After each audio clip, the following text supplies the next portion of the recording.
and in a manner fenced us in.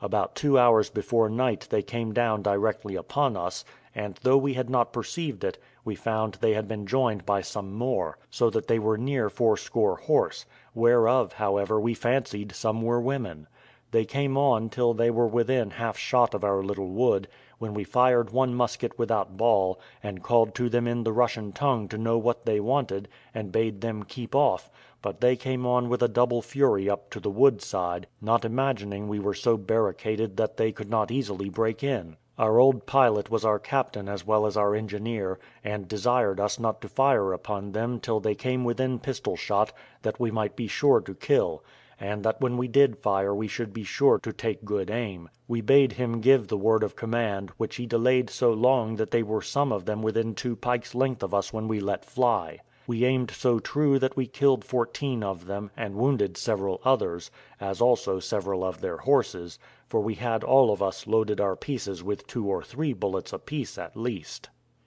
They were terribly surprised with our fire, and retreated immediately about 100 rods from us; in which time we loaded our pieces again, and seeing them keep that distance, we sallied out, and caught 4 or 5 of their horses, whose riders we supposed were killed, and coming up to the dead, we judged they were Tartars, but knew not how they came to make an excursion such an unusual length.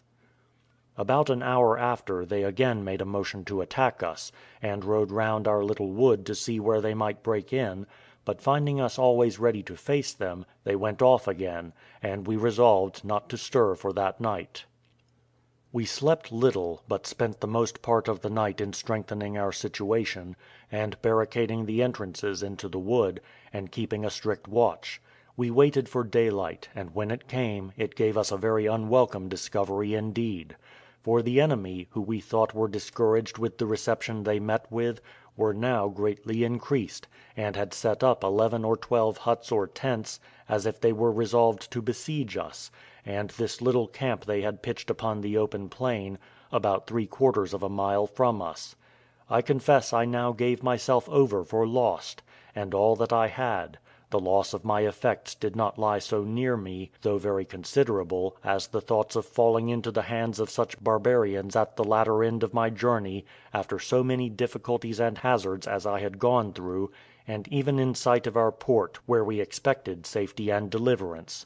As to my partner, he was raging, and declared that to lose his goods would be his ruin, and that he would rather die than be starved, and he was for fighting to the last drop.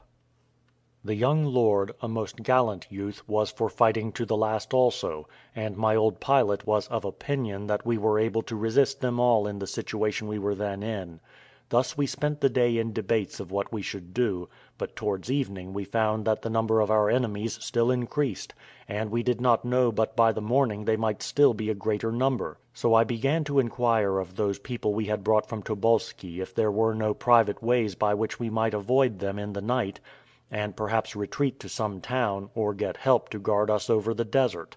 The young lord's Siberian servant told us, if we designed to avoid them, and not fight, he would engage to carry us off in the night, to a way that went north toward the river Petruz, by which he made no question but we might get away, and the Tartars never discover it. But, he said, his lord had told him he would not retreat, but would rather choose to fight. I told him he mistook his lord, for that he was too wise a man to love fighting for the sake of it; that I knew he was brave enough by what he had showed already, but that he knew better than to desire 17 or 18 men to fight 500, unless an unavoidable necessity forced them to it; and that if he thought it possible for us to escape in the night, we had nothing else to do but to attempt it. He answered, if his lordship gave him such orders, he would lose his life if he did not perform it. We soon brought his lord to give that order, though privately, and we immediately prepared for putting it in practice. And first, as soon as it began to be dark, we kindled a fire in our little camp, which we kept burning, and prepared so as to make it burn all night, that the Tartars might conclude we were still there; but as soon as it was dark, and we could see the stars, for our guide would not stir before, having all our horses and camels ready loaded, we followed our new guide, who I soon found steered himself by the north star, the country being level for a long way. After we had travelled 2 hours very hard, it began to be lighter still; not that it was dark all night, but the moon began to rise, so that, in short, it was rather lighter than we wished it to be; but by 6 o'clock the next morning we had got above 30 miles, having almost spoiled our horses. Here we found a Russian village, named Kermazinskoy, where we rested, and heard nothing of the Kalmuck Tartars that day. About 2 hours before night we set out again, and travelled till 8 the next morning, though not quite so hard as before; and about 7 o'clock we passed a little river, called Kurtza, and came to a good large town inhabited by Russians, called Ozomys. There we heard that several troops of Kalmucks had been abroad upon the desert, but that we were now completely out of danger of them, which was to our great satisfaction. Here we were obliged to get some fresh horses, and having need enough of rest we stayed 5 days, and my partner and I agreed to give the honest Siberian who conducted us thither the value of 10 pistoles. In 5 days more we came to Vyuzima, upon the river Vizogda, and running into the Dwina. We were there, very happily, near the end of our travels by land, that river being navigable, in 7 days' passage, to Archangel. From hence we came to Lavrimskoy the 3rd of July, and providing ourselves with 2 luggage boats, and a barge for our own convenience, we embarked the 7th, and arrived all safe at Archangel the 18th, having been a year, 5 months, and 3 days on the journey, including our stay of about 8 months at Tobolski.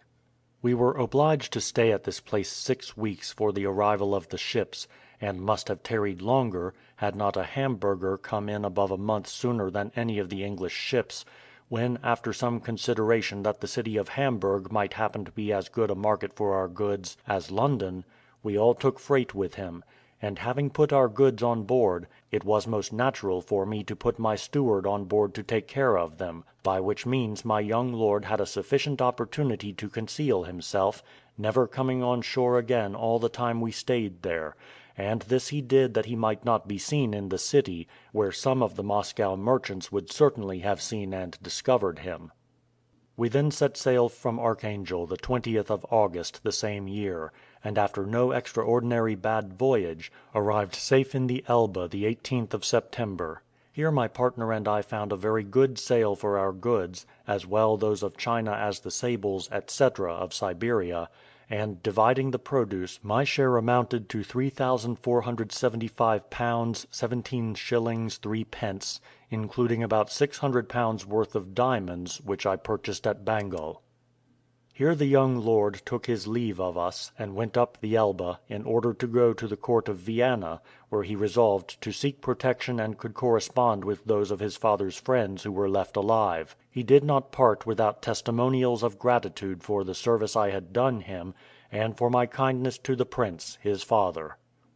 To conclude, having stayed near 4 months in Hamburg, I came from thence by land to the Hague, where I embarked in the packet, and arrived in London the 10th of January 1705, having been absent from England 10 years and 9 months; and here, resolving to harass myself no more, I am preparing for a longer journey than all these, having lived 72 years a life of infinite variety, and learned sufficiently to know the value of retirement, and the blessing of ending our days in peace. End of chapter 16. End of the further adventures of Robinson Crusoe, by Daniel Defoe.